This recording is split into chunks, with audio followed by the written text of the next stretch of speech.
Welcome back to Holiness of the Lord, and this time we'll be covering the book of Micah. In Micah chapter 1 verses 2 through 3, the Lord witnesses against the wicked people from the temple, where God and angels are witnesses to all the ordinances performed there, and God will come out of the temple to destroy wickedness. Thus, the only thing keeping the Lord's destruction from the people is presumably the veil or separator from the Holy of Holies. In chapter 2 verses 7 through 13, it's interesting to see the prophecies and concepts of Christ that Christ is pulling on when talking about walking in the way of the Lord, walking on the covenant path through a gate of baptism, that Christ the Lord is leading the people through.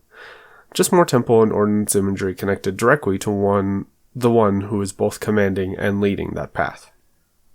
In chapter 3 verse 4, I know I've covered the phrase the Lord's face before, but it's so interesting. God doesn't withdraw his presence.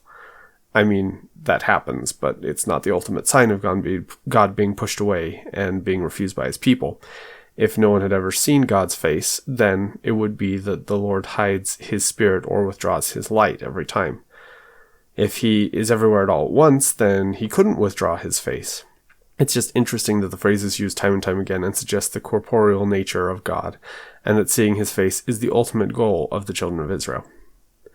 In chapter 4, verses 1 through 7, the mountain of the Lord is his temple, and it will be established in the tops of the mountains, the highest place, the place closest to God.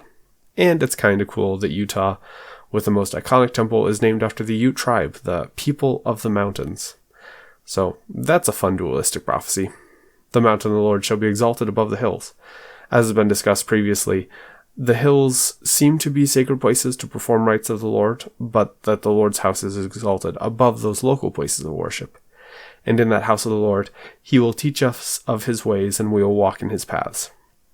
This goes directly back to Sinai and Jacob's ladder and things where the Lord reveals himself to prophets, and them entering into his presence causes them to walk the path back to him and learn more about God and become more like him.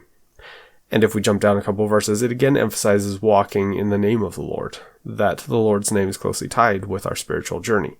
And I find that to be beautiful and deep depiction of becoming adopted by the Lord in his house through being fed, named, and clothed, and carrying his name with you at all times, bearing the name of the Lord, and being symbolically reminded everywhere of that adoption and those covenants. And finally, the Lord will reign from his house, that is where his throne and presence are, just like the throne of the mercy seat, though we can enter into his presence by entering into his house and walking the straight and narrow path back through the veil to his presence. And in chapter 6, verses 6 through 9, it's interesting to note that the temple sacrifices are shown to not have inherent worth, but are only useful insomuch as the people are choosing righteousness.